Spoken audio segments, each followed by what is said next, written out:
Nous laissons derrière nous tout ce que nous avons de plus cher. Enfants, épouses, amis, pères et mères. Fièrement, nous répondons à l'appel du devoir. Pour que les déplacés et les réfugiés rentrent à la maison. Pour que nos enfants reprennent le chemin de l'école. Pour que jaillisse la lumière de la réconciliation entre les peuples, pour le Mali, pour la patrie.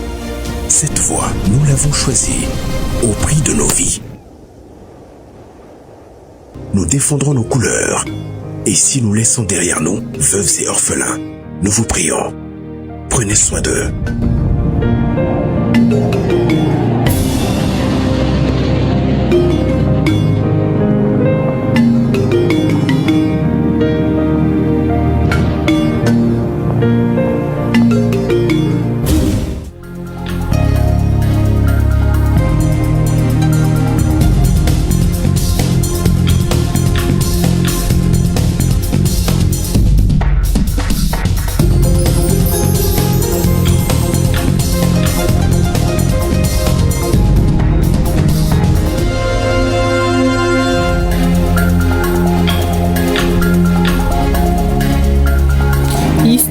Les Aigles basketteurs ont fait rêver tout un peuple. Après un parcours sans faute, les nôtres se sont inclinés tout à l'heure face au pays organisateur par le score de 70-43. Le Mali devient ainsi deuxième de l'Afrique, une première dans les annales du basket malien. Le parcours des Aigles, les messages de félicitations des autorités dans cette édition. Le gouvernement, à travers le commissariat à la sécurité alimentaire au chevet des populations de Tombouctou et Taoudéni, afin de lutter contre l'insécurité alimentaire. Tombouctou a bénéficié de plus de 2000 tonnes de céréales et la région de Taoudéni de 100 tonnes de riz. Cet appui s'inscrit dans le cadre du plan national de riposte à l'insécurité alimentaire lancé par le président de la transition il y a 2 semaines. Le cotorni, l'un des symboles de la région de Sikasso, se meurt et avec lui ses vertus thérapeutiques et ses génies protecteurs. Ce marigot a une histoire, une vie et s'étend sur une distance d'une 20aine de kilomètres. Aujourd'hui, les riverains ont coupé les berges de ce cours d'eau, sans oublier l'érosion. Comment sauver ce patrimoine? C'est le dossier de la rédaction en cette année dédiée à la culture. Du cinéma également dans cette édition avec la présentation officielle de la série télévisée Le Pacte colonial. Cette œuvre de Boubacar Sidibé transporte sur les écrans les défis auxquels font face les pays de l'AES. Elle dénonce les manœuvres impérialistes et la désinformation orchestrée par les forces du mal. Le film est produit en Bamanankan, Hausa et Moré, les principales langues nationales des pays de l'AES. Voilà, mesdames et messieurs, bonsoir. Nous ouvrons cette édition par du sport. Ce sera juste après le jingle. Voilà, pas encore prêt. Nous recevons donc Siragatou Sissé. Siragatou, bonsoir. Bonsoir, Awa Ditma Kamara. Et oui, le Mali a fait un parcours honorable à l'Afro-Basket Angola 2025. Les nôtres ont fait vibrer, rêver autour de la balle au panier. Les Aigles se sont inclinés tout à l'heure face au pays organisateur par le score de 70-43. Siragatou, c'était écrit, le Mali ne sera pas champion d'Afrique cette année. Ah oui, la fête est gâchée, le rêve des Maliens est brisé. Les Angolais étaient plus conquérants et adroits. Dans cette partie, le Mali, comme un jour sans, a perdu tous les cartons. 10, 14, 20, 32, 31, 51 et 70-43. Les Aigles se consolent avec la médaille d'argent. Après le bronze en 1972, nous voilà en argent. L'or sera certainement à portée de main en 2029. L'Angola soulève son 12e Afro-Basket. Dans le 5 majeur, c'est-à-dire l'équipe type, figure Mahaman Koulibaly et Aliou Fadiala Diarra. Le titre de meilleur rebondeur est revenu à Aliou Fadiala Diarra. La 3e place est remportée en début d'après-midi par le Sénégal devant le Cameroun. L'Angola est intraitable à domicile. Chaque fois que les Angolais organisent, ils s'imposent. 1989, 2009, 2007 et 2025. Voilà, c'est un moment intense que nous avons suivi en direct. Nous avons des communiqués officiels déposés à notre rédaction. Tout d'abord, le ministre en charge des sports.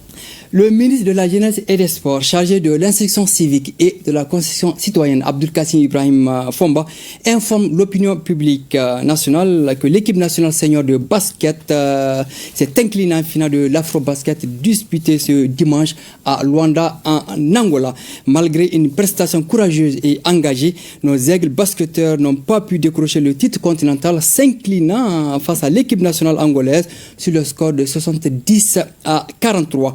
Au nom du président de la transition, chef de l'État, du Premier ministre, chef du gouvernement, des membres du gouvernement et de l'ensemble du peuple malien, le ministre adresse ses chaleureuses félicitations à l'équipe nationale pour son parcours remarquable qui a hissé le Mali au sommet du basket malien.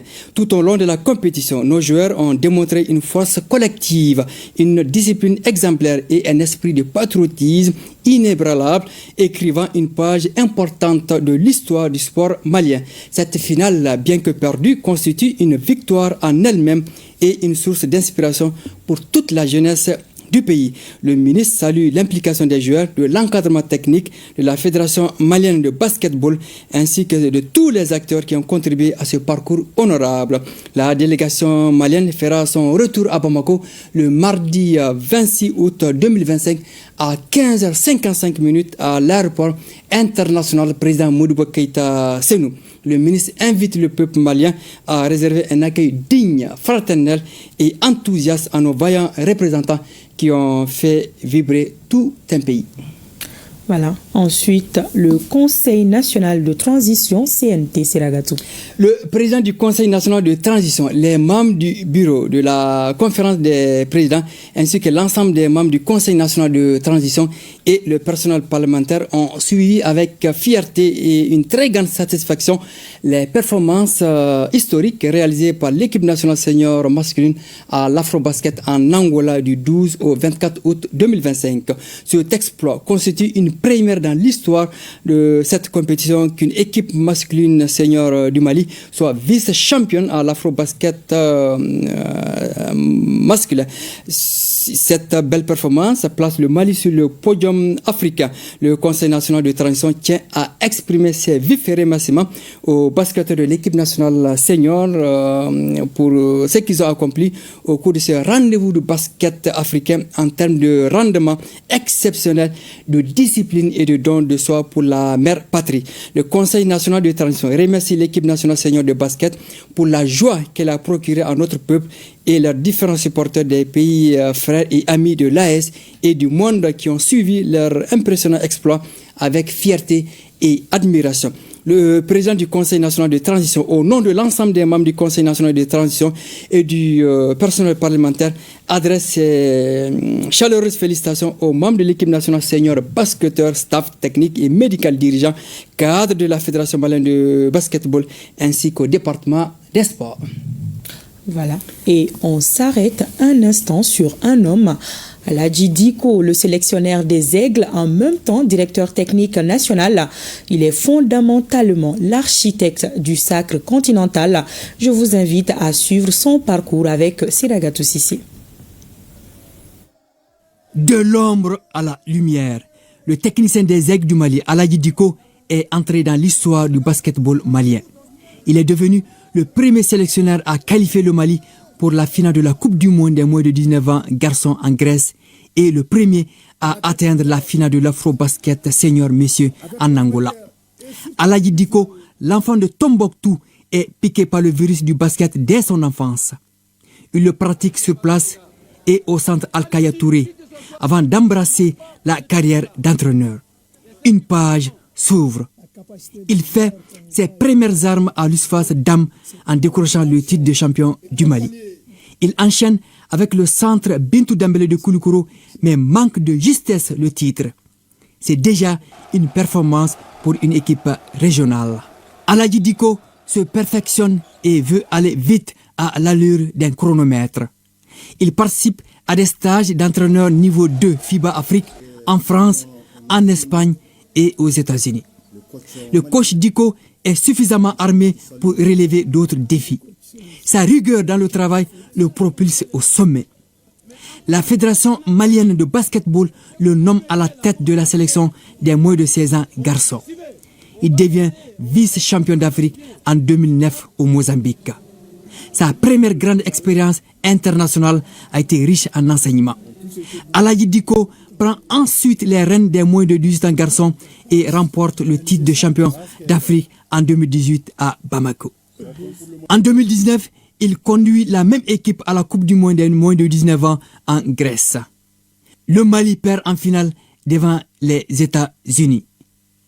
Pour la première fois de l'histoire, une sélection africaine dispute le bouquet final. Aladji Dicko boucle en beauté cette aventure avec les jeunes en 2020. Il est sacré champion d'Afrique des moins de 18 ans en Égypte. Inspecteur de la jeunesse et des sports, Aladji Dicko, lieutenant-colonel de son état en service à la primature, est une référence, un héros dans le milieu du basketball malien. Il organise depuis 10 ans un camp de basket à Tombouctou pour raviver la flamme de sa passion. Voilà, Siragatou, un vrai mineur d'homme. Hein? Oui, tout à fait. Nous allons donc continuer, mais il faut rappeler au passage que tous les matchs ont été suivis en direct sur ORTM1. Bravo à la direction générale. Siragatou, le sport malien rayonne sur la planète. Après leur sacre, les Aiglonnais et l'USFAS Dames ont reçu les encouragements des autorités et c'était au stade Mamadou Konati. Oui, des tonnerres d'applaudissements et de félicitations aux cadets du Mali classés premiers lors du tournoi de l'indépendance en Indonésie et à l'USFAS, championne du tournoi féminin IFOA Zone Ouest à Thiès au Sénégal. Cette double réception colorée s'est déroulée en présence de plusieurs membres du gouvernement. Le compte rendu avec Mohamed Nama Keita. Couronnée reine des éliminatoires de la Ligue des champions féminines UFOA A du 5 au 17 août dernier à Dakar, de retour au pays, la délégation malienne a dans sa valise, en plus de la coupe, tous les trophées individuels. Je me réjouis très bien en ce moment si précieux. D'abord, je salue votre brillant parcours des deux côtés. Je dirais que vous avez montré que la femme malienne est capable et surtout pendant la période de résilience. Donc nous sommes très fiers de vous et tout le Mali est fier de vous. Invités également au tournoi de l'indépendance de l'Indonésie du 12 au 18 août dernier, les vice-champions d'Afrique cadets sont revenus invaincus avec la coupe, les trophées de meilleurs joueurs et des meilleurs buteurs. C'est vous dire que nous sommes fiers de vous. Aujourd'hui, vous faites la fierté de toute la nation malienne. Donc, continuez sur cette dynamique et je suis sûr que vous allez aller encore plus haut. Ces sacres sont les fruits de la bonne collaboration entre les départements en charge des sports et la FEMAFOOT. On vous a vu jouer. Il y a certaines individuellement que nous avons vues lors du championnat ici. Et c'était très beau à voir. Honnêtement, vous êtes une très belle équipe. Vous nous faites une grande fierté. Vous êtes les champions et je sais que vous continuerez comme ça. Et tant qu'il y aura de la persévérance, tant qu'il y aura de la volonté, tant qu'il y aura cet amour, cette passion et cette lueur que vous avez en chacun de vous, rien n'est impossible. Les deux équipes sont toutes attendues en novembre prochain pour encore rehausser haut les drapeaux maliens aux phases finales de la Ligue des champions prévue du 8 au 23 pour les dames de l'USFAS et la Coupe du monde cadet au Qatar pour l'équipe nationale des moins de 17 ans. Voilà, c'est ce que je disais. Bravo aux Aiglonnais et à l'USFAS Dames. Nos encouragements toujours à nos basketteurs, Siragatou. Tout à fait. L'équipe du Mali et la délégation seront de retour à Bamako le mardi 26 août 2025 à 15h55.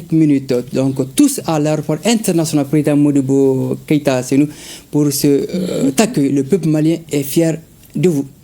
Voilà. Merci bien Siragatou Cissé pour toutes ces précisions. Suite de cette édition, fin hier à Bamako des travaux de la 12e conférence des ministres de l'Observatoire des fonctions publiques africaines. Une rencontre dont l'ouverture était présidée par le Premier ministre, le général de division Abdoulaye Maïga. Les ministres ont examiné les propositions des experts afin de définir de nouvelles orientations pour des administrations publiques au service des administrés dans un contexte de modernisation et les actions du Mali dans ce cadre ont été appréciées et font cas d'école. Aridou Matina revient sur la cérémonie de clôture présidée par le ministre en charge du Travail, Dr Fassoum Koulibaly. L'OFPA, l'organisation panafricaine qui a comme objectif majeur de conseiller, collecter et diffuser des informations sur les fonctions publiques africaines, entend retrouver son dynamisme d'antan à travers cette rencontre de Bamako. Après les travaux des experts, c'était le tour des ministres de se retrouver à la faveur de la 12e conférence des ministres de l'Observatoire des fonctions publiques africaines. La rencontre qui a permis d'examiner minutieusement les rapports des experts a été sanctionnée par une déclaration. Soucieux de la nécessité de réorienter les missions de l'OFPA pour mieux répondre aux attentes des États membres, déclare 1. Sa profonde préoccupation quant à la survie même de cette importante institution panafricaine. 2. La mise sur pied d'une mission de haut niveau de plaidoyer auprès des gouvernements des pays membres afin que l'OFPA puisse bénéficier d'une meilleure attention dans leur agenda. 3. L'urgence du paiement intégral des contributions des États membres et des arriérés dus depuis 2018. 4. La nécessité pour les États membres de renouveler leurs engagements statutaires vis-à-vis de l'OFPA à travers leur participation effective à la prochaine session extraordinaire prévue pour se tenir au plus tard le 31 mars 2026. 5. L'engagement des États membres à faire de l'OFPA une institution panafricaine forte, véritable levier de promotion de bonnes pratiques pour des fonctions publiques africaines modernes, résilientes et tournées vers la satisfaction des besoins des peuples africains pour leur développement économique et social. La tenue de cette 12e conférence était très nécessaire afin d'impulser une nouvelle dynamique à l'organisation. Les fonctions publiques doivent être un outil de promotion du développement de nos États et faire en sorte que nous puissions renforcer la transparence dans tous les actes que nous prenons donc pour le bonheur des usagers de l'administration. C'est en cela que l'OFPA accomplira toute sa mission et sa mission statutaire. Au terme de cette conférence, je voudrais remercier ici l'ensemble des États qui ont fait le déplacement pour venir répondre à l'appel du Mali. L'un des faits marquants de cette 12e conférence des ministres a été le passage des témoins à la tête de l'organisation. Le Mali, qui assurait la présidence depuis quelques années, cède désormais la place au Sénégal. Cette conférence nous a permis de mesurer le chemin parcouru, mais aussi de constater les défis persistants dans l'organisation et le fonctionnement de l'OFPA. Je voudrais me féliciter encore de la tenue de cette session et du choix qui a été porté sur le Sénégal pour présider aux destinées de notre outil commun. Ainsi donc, rendez-vous est pris pour Dakar en 2027. Au terme des travaux, une motion de remerciement a été adressée au président de la transition, chef de l'État, le général d'armée Assimi Goïta. Puis un dîner de fraternité à l'honneur des participants, cela sous les notes musicales de l'ensemble instrumental du Mali, a bouclé cette 12e conférence des ministres de l'Observatoire des fonctions publiques africaines.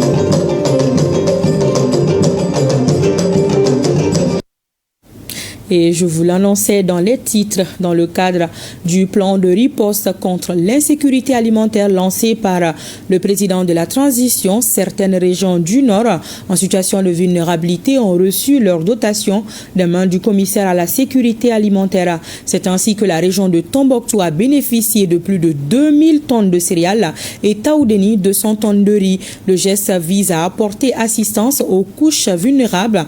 Les autorités régionales s'engagent à une gestion transparente exigée par le président du Conseil supérieur de l'agriculture, ORTM Tombouctou, Idrissa Goulou Sissoko. Dans le cadre du plan national de réponse à la sécurité alimentaire, le commissariat à la sécurité alimentaire vient de mettre à la disposition des régions de Tombouctou et Taoudéni une importante quantité de céréales en vue de soutenir les populations vulnérables en cette période de soudure. Ainsi, la région de Tombouctou bénéficie de 2112 tonnes de céréales et celle de Taoudéni 200 tonnes de riz. Il s'agit alors pour le gouverneur de superviser, de contrôler tout le déroulement de cette opération et au besoin réajuster les mécanismes de mise en œuvre. Nous savons que nous sommes dans un contexte particulier d'insécurité. Les bénéficiaires saluent cet accompagnement des autorités nationales et s'engagent pour une distribution rationnelle au profit des personnes vulnérables. Le processus de distribution sera suivi avec la plus grande rigueur, avec diligence, et que les cibles privilégiées seront atteintes, Inch'Allah, avec l'appui de l'ensemble des partenaires. Je voudrais donc rassurer le commissaire à la sécurité alimentaire que nous en ferons un bon usage et que ces vivres seront destinés effectivement aux bénéficiaires qui ont fait l'objet de ciblage. Auparavant, le commissaire à la sécurité alimentaire avait visité les magasins de stockage de céréales de l'OPAM. Et pour renforcer le stock national, il faut une bonne campagne agricole. Et déjà, l'optimisme est là, malgré quelques difficultés constatées au démarrage de la campagne, notamment la fourniture à temps des engrais et l'installation tardive des pluies. À Dioïla, par exemple, la physionomie de la campagne agricole présage un bon rendement. Certains producteurs exploitent le maïs sur plus de 40 hectares et s'attendent à un rendement de 6 à 7 tonnes à l'hectare. Le reportage de Moustapha Doumbia. L'agriculture est l'une des principales activités de la 13e région administrative du Mali. La région de Dioïla est considérée comme l'un des bassins de production de céréales et de coton. Les différentes spéculations agricoles présentent un état végétatif satisfaisant d'une manière générale, ce qui fait dire que la campagne agricole évolue à hauteur de souhait. Nous sommes aujourd'hui le 23 août. Pratiquement les travaux champêtres, les semis sont finis. On est sur le butage. J'ai à peu près 12 hectares de maïs ici.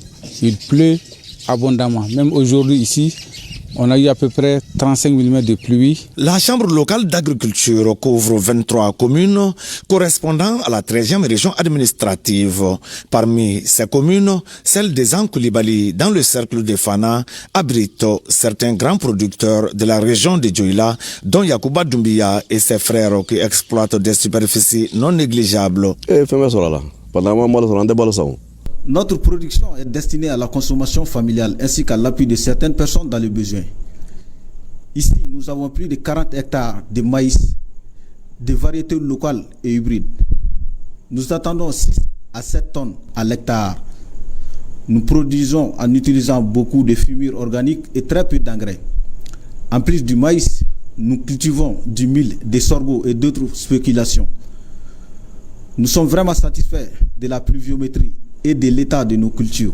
L'évolution de la campagne agricole est bonne selon bon nombre de producteurs de la région, et c'est là qu'il s'agisse des céréales ou du coton. Nous produisons du coton, du maïs, du mil et de l'arachide.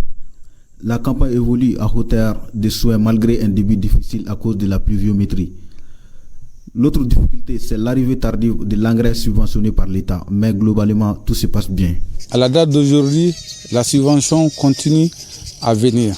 On n'a pas eu 100% de nos quotas, mais nous sommes vraiment à l'aise. L'élevage et l'aviculture sont aussi des activités agricoles bien pratiquées dans la région de Dioïla.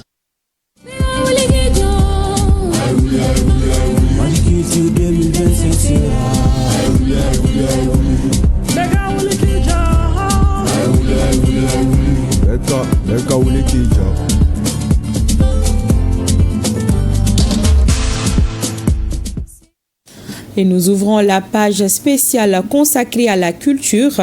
Les préoccupations réelles des pays de l'AES transportées sur les écrans. Le pacte colonial est une série télévisée de Boubacar Sidibé. Le film a été présenté officiellement ce vendredi aux autorités au Centre international des conférences de Bamako. Cette œuvre dénonce les manœuvres impérialistes et la désinformation orchestrée par les forces du mal qui cherchent à déstabiliser la région du Sahel. Le pacte colonial est réalisé en Bamanankan, Hausa et Moré, les principales langues nationales des pays de l'AES. La cérémonie était présidée par le ministre en charge de la culture, Mahmoud Afé. Le reportage de Moussa Kamara. C'est dans une ambiance solennelle que le rideau s'est levé sur le pacte colonial. La série a été réalisée dans 3 pays de l'espace AES. Elle s'attaque à un sujet encore sensible, les mécanismes du pacte colonial et leurs répercussions sur les sociétés africaines modernes. La série Le pacte colonial que nous allons voir tout à l'heure est bien plus qu'une œuvre télévisuelle. Elle est un miroir tendu vers notre passé, une réflexion audacieuse sur les réalités précoloniales qui ont façonné nos nations. Nous remettons solennellement les 33 épisodes de cette série. Ce n'est pas un simple don. C'est une contribution symbolique. C'est le témoignage que notre culture, notre cinéma est au service de la souveraineté et de l'unité. Les acteurs visiblement émis ont partagé leurs expériences de tournage, insistant sur l'importance de raconter cette histoire avec authenticité. Très satisfaite de participer à cette aventure. Ce film est une sensibilisation sur l'impact colonial qui pose beaucoup de problèmes dans les pays du Sahel. À travers un récit dramatique et engagé, le pacte colonial ambitionne d'ouvrir le débat sur l'indépendance réelle des États africains. C'est de féliciter ici le réalisateur de cette série.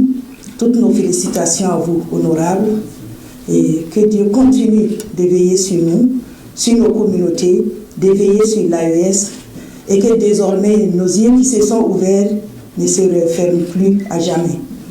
Cette série est plus qu'un film, c'est un acte de mémoire et de transmission. L'assistance a pu suivre un extrait exclusif du pacte colonial. La remise des épisodes est perçue comme un pacte, non pas une soumission, mais de liberté. Aujourd'hui, faire une réalisation sur le pacte colonial, c'était un voyage dans le temps. C'est pour dire tout simplement que si l'AES n'était pas créé, il fallait le faire. C'est une raison, parce qu'aujourd'hui, nos pays ont souffert. Donc, au-delà même de l'œuvre télévisuelle, c'est vraiment une production intellectuelle de très haut niveau. Avec le pacte colonial, la Maison fédérale du cinéma ouvre une nouvelle page dans la production audiovisuelle nationale. Une série qui promet de marquer les esprits et de nourrir des discussions sur l'identité, la souveraineté et la mémoire historique. Cette question à présent qui taraude les esprits. Qui, pour sauver le cotroni de Sikasso, l'un des symboles de la région, ce marigot se meurt et avec lui ses vertus thérapeutiques et ses génies protecteurs aux grandes dames de ceux qui l'ont vu naître. Ce cours d'eau a une histoire, une vie et s'étend sur une distance d'une 20aine de kilomètres. Aujourd'hui, les riverains ont occupé les berges du marigot sans oublier l'érosion. Comment sauver ce patrimoine? C'est le dossier de la rédaction réalisé par Sékou Konaté de notre station régionale à Sikasso. Représentant ce que le Nil est pour l'Égypte, le Cotoroni est le nom mythique donné à ce marigot qui traverse la ville de Sikasso d'est en ouest sur plus d'une 20aine de kilomètres, pour aller ensuite à la rencontre du Lotio et couler en toute douceur vers le Bani à Mopti. Cette rivière a une histoire. Elle avait ses interdits et renfermait beaucoup de mythes. C'est un marigot en son temps. Tout le monde s'est retrouvé au Cotoroni parce que vu ce que ça rapportait comme en quelque sorte des soins, l'eau du Cotoroni servait de beaucoup de guérison. C'est une source de vie. C'est pourquoi on faisait tout avec l'eau du Cotoroni. À notre enfance, quand on tombait malade, moi singulièrement, la maman m'amenait me laver Au Cotorouní, le matin de très bonne heure. Le palais généralement.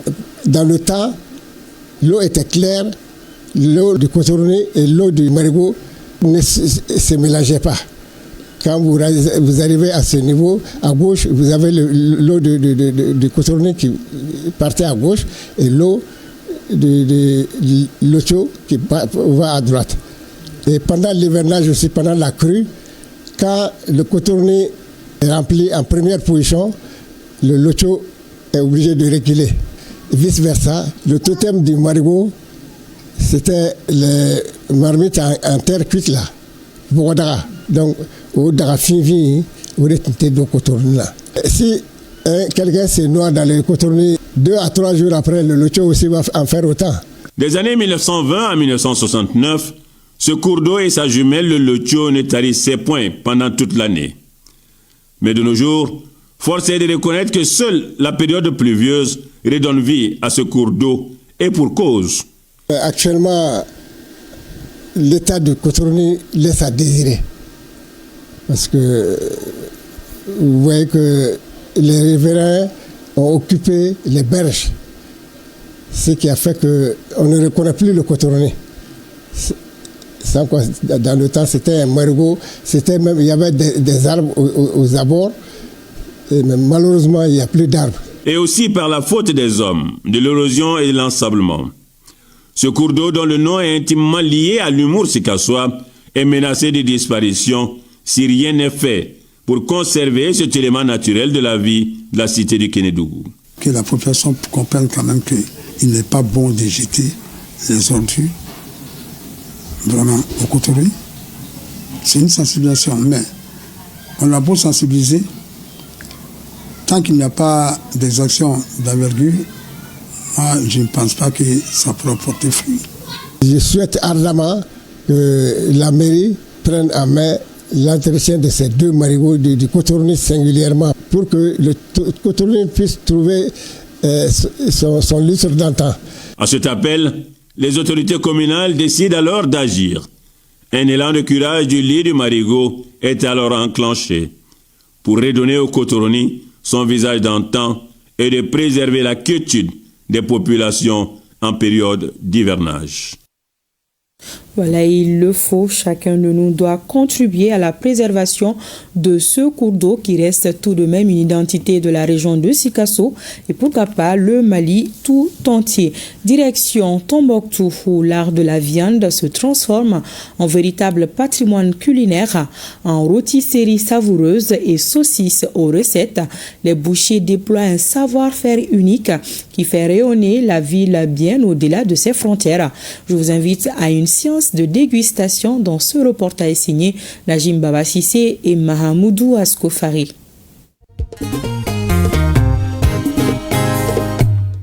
Ville chargée d'histoire et de culture, Tombouctou cache en son sein un trésor méconnu, une technique unique de rôtisserie de la viande. Bien plus qu'un simple mode de cuisson, il s'agit d'un véritable art transmis de génération en génération par les bouchers de la ville. Le travail, je l'ai hérité de mon défunt père qui fut boucher.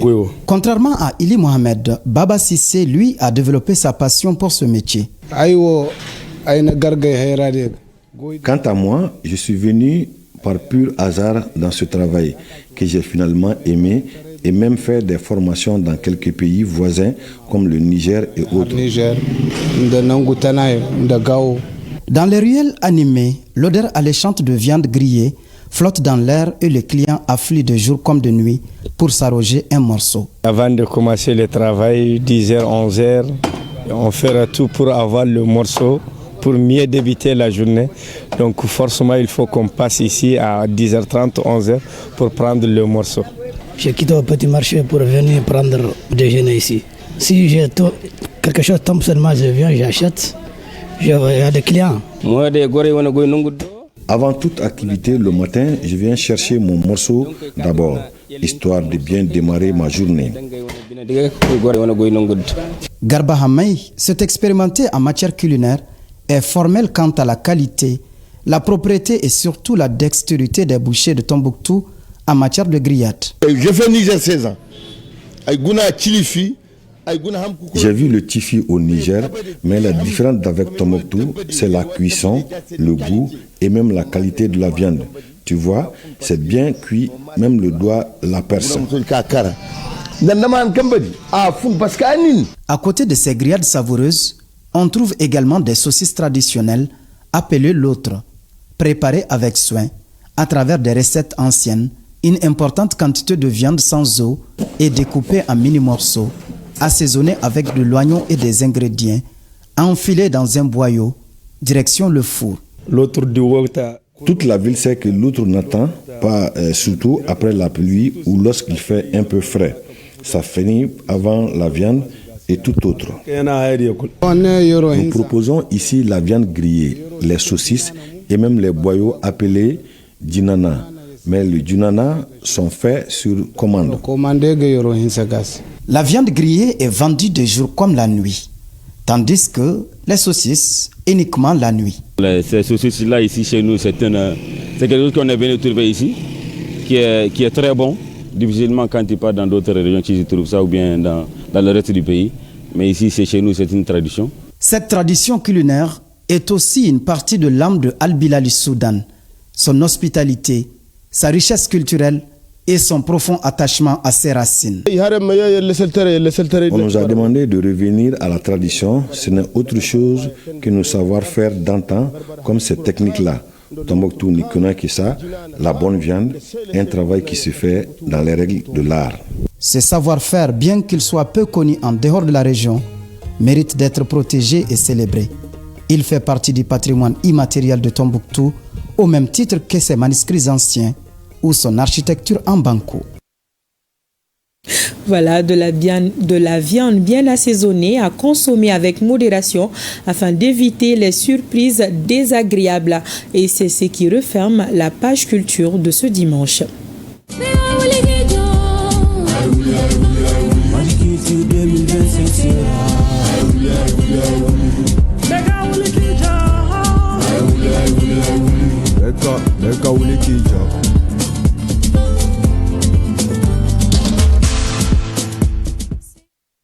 Un mot sur l'assainissement. L'incivisme gagne du terrain et face à la situation, le gouvernement multiplie les campagnes de sensibilisation.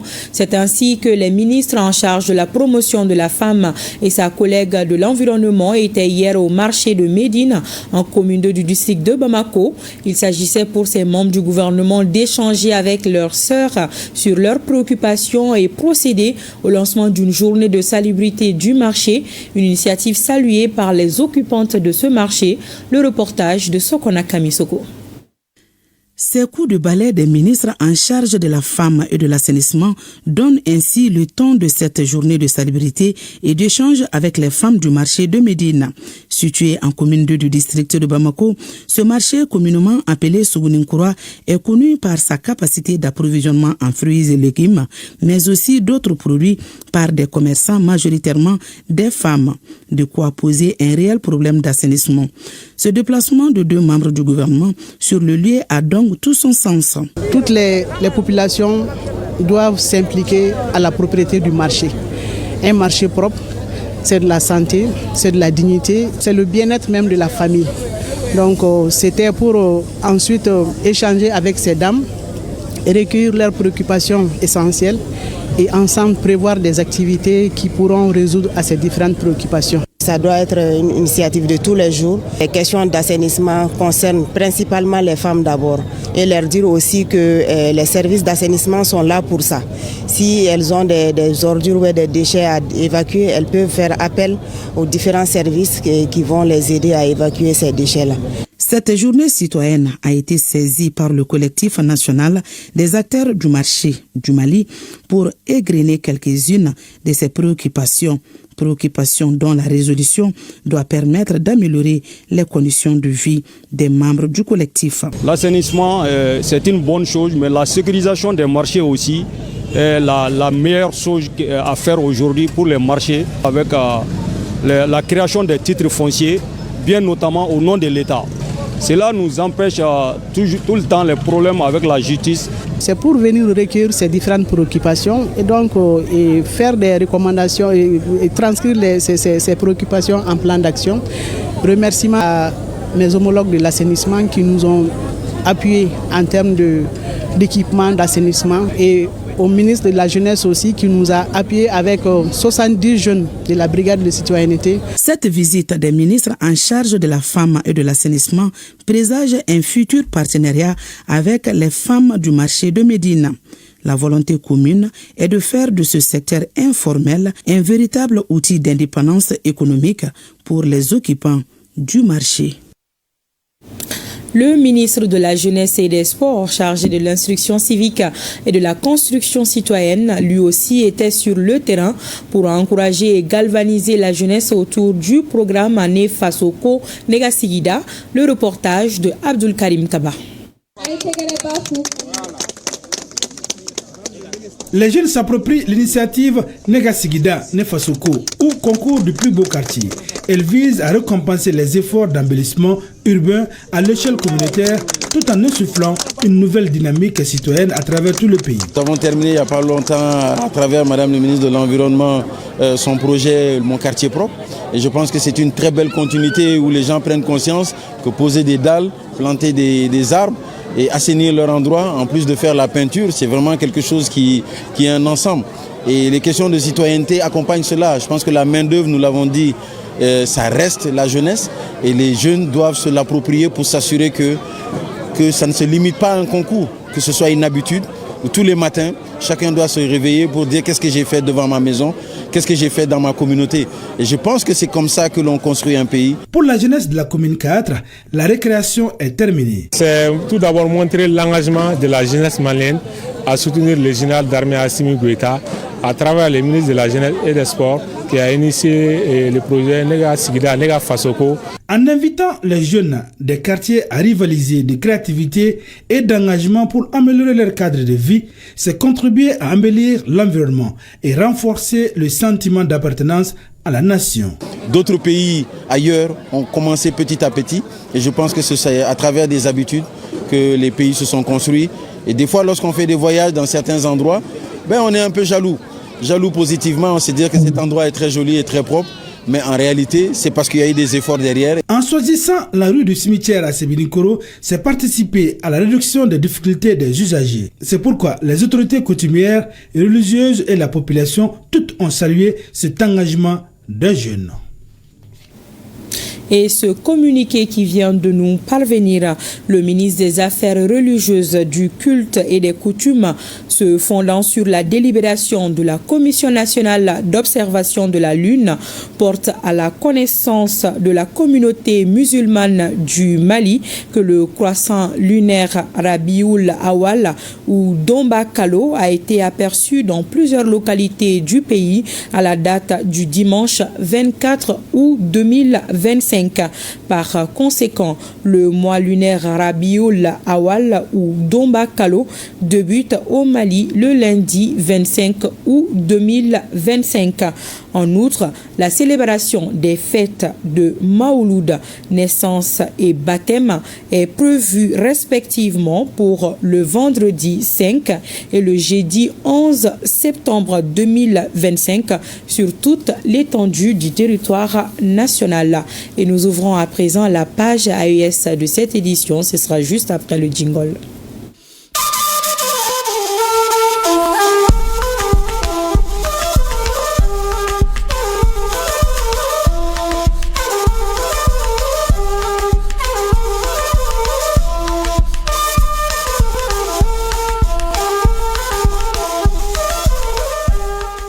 Et nous ouvrons la page avec cette mobilisation des sages de Ségou pour condamner avec la dernière rigueur la tentative de déstabilisation du pouvoir.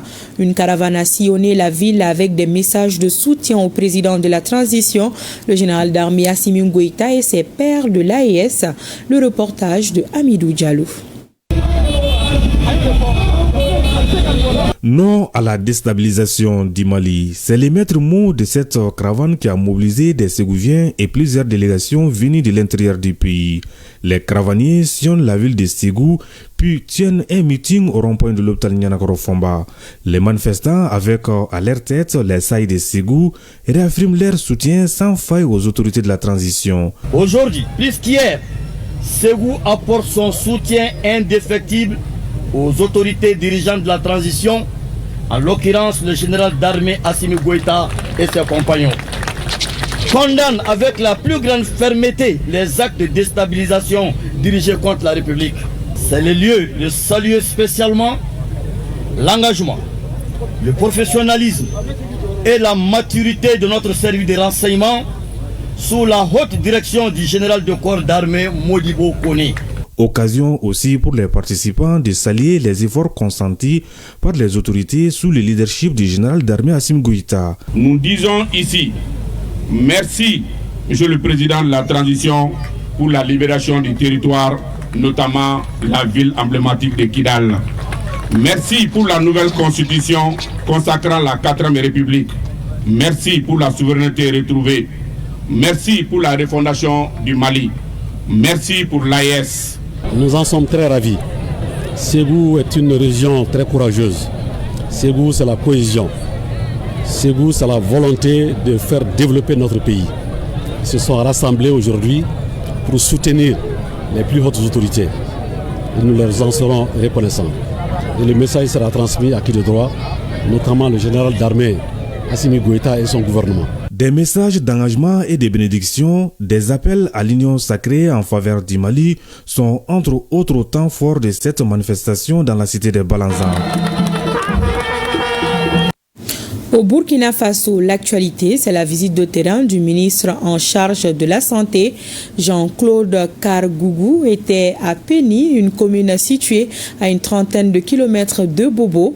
L'objectif de la mission était de saluer et encourager les agents de santé et les agents communautaires dans la lutte contre le paludisme saisonnier. On fait le point avec Lamine Karanto et Moumouni Barou. Docteur Robert Lucien Jean-Claude Kargougou, ministre en charge de la santé à Péni, dans le cadre de la lutte contre le paludisme saisonnier dans les ménages. Il administre ici des doses de médicaments à ses enfants dont l'âge est compris entre 3 et 59 mois.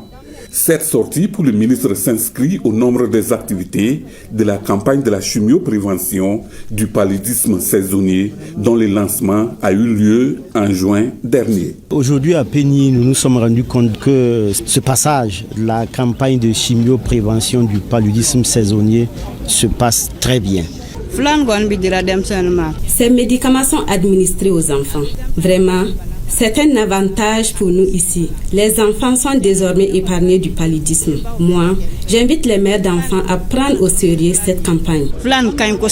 Ce qui concerne les données, nous sommes au P2 et à J2 aujourd'hui. On n'a pas encore fait la compilation des idées, mais la première journée, on était à 28%. Voilà, en tout cas, je sais que c'est des données très satisfaisantes et je sais que durant tous les 4 jours-là, on pourra couvrir toutes les sanitaires de Péni.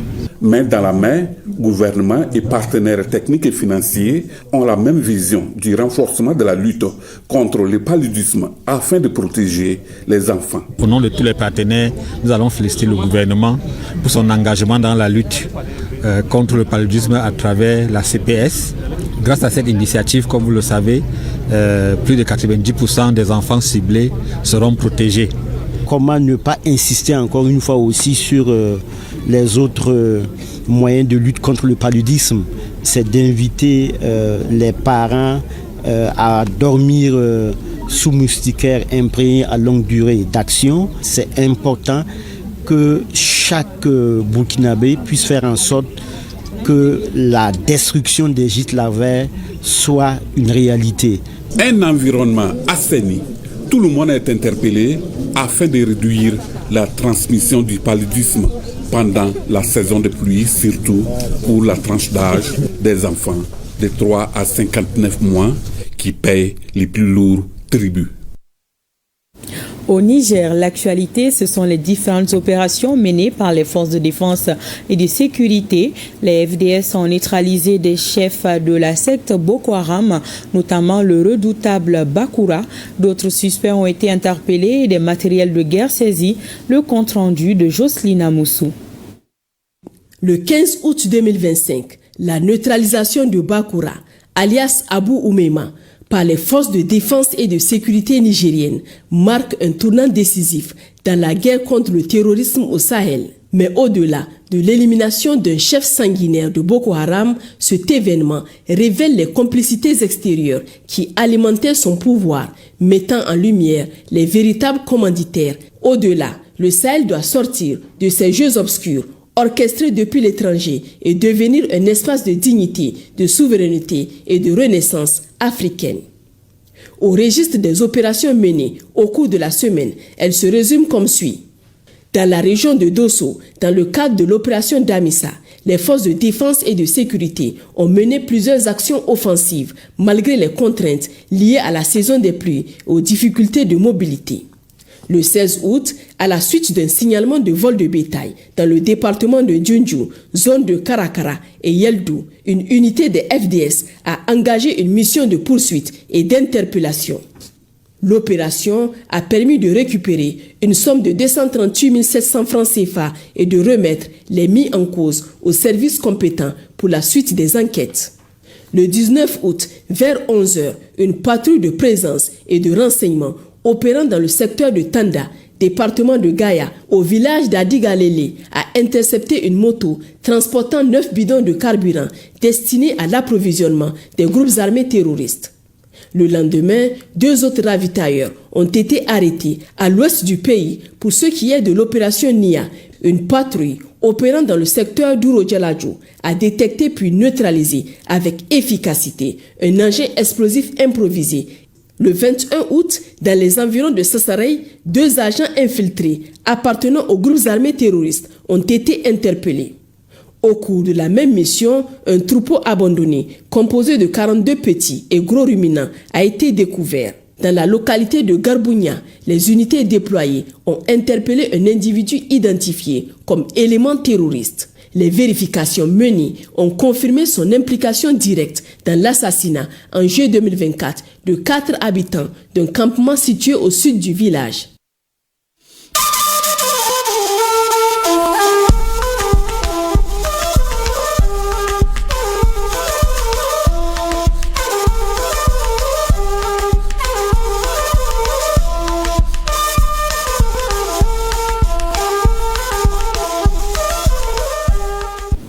Et terminons cette édition en beauté avec cette soirée artistique et culturelle des équipes de la Super Coupe Générale Assimi Goïta. Un moment de brassage et de communion avec des messages de paix et de cohésion sociale. C'était hier soir à Kabbalah. La cérémonie était présidée par le ministre de la Réconciliation, de la Paix et la Cohésion nationale, le général de corps d'armée Ismaël Ouagé. Le reportage de Abdul Karim Kabah. Pour la paix et la réconciliation, les joueurs de la Supercoupe Générale d'Armée Assimi Goïta édition 2025 s'engagent, cela à travers cette soirée culturelle. Au-delà du rectangle vert pour les matchs de football, l'ensemble des délégations s'est retrouvé pour un moment de communion autour des musiques du terroir. D'abord avec les étudiants du Conservatoire des Arts Multimédia Balafasega Kouati. Les joueurs ont assuré le show à travers la prestation de l'artiste Dabara. C'est ça aussi la Supercoupe Générale d'Armée Assimi Goïta. C'est une bonne chose, on a vraiment aimé. De Kaya jusqu'à Kidal, on est unis ici ensemble, on est ensemble et on continuera à être ensemble pour toujours. On est émerveillés et puis la joie qu'on a ressentie ici, c'était inexplicable. Vraiment pour moi, de danser comme ça, être émerveillé comme ça. Pour la jeunesse malienne, c'est une bonne chose. La paix et la réconciliation, tel est l'objectif de ce rassemblement de la jeunesse malienne. Et la présentation qu'on vient juste de voir, elle est extrêmement significative. Ça nous rappelle d'où nous venons, où est-ce qu'on en est et qu'est-ce qui est prévu pour la suite. C'est un ensemble de brassage culturel qui a créé notre pays. Et chaque ethnie, chaque tribu a contribué à la situation actuelle. Voilà pourquoi il y a un certain nombre de valeurs qui est intéressant pour nous, qui est même vital. Il s'agit du Sinangouya, il s'agit du Djatigia. En organisant cette soirée culturelle, la Commission nationale d'organisation de la Supercoupe Générale d'Armée Assimi Goïta veut renforcer les liens de fraternité et de cohésion entre les jeunes du Mali.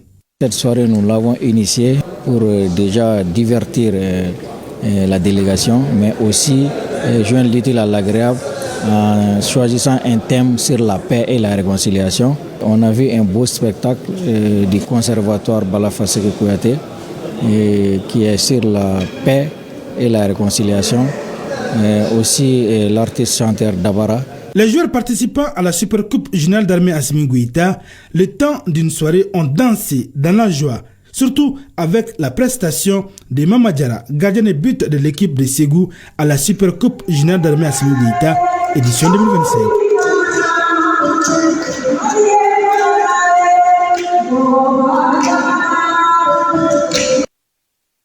Voilà, et c'est très beau à voir. C'est la fin de cette édition. Merci de l'avoir suivi. Pensée spéciale à nos FAMA et à la population de Farabougou. Bonsoir.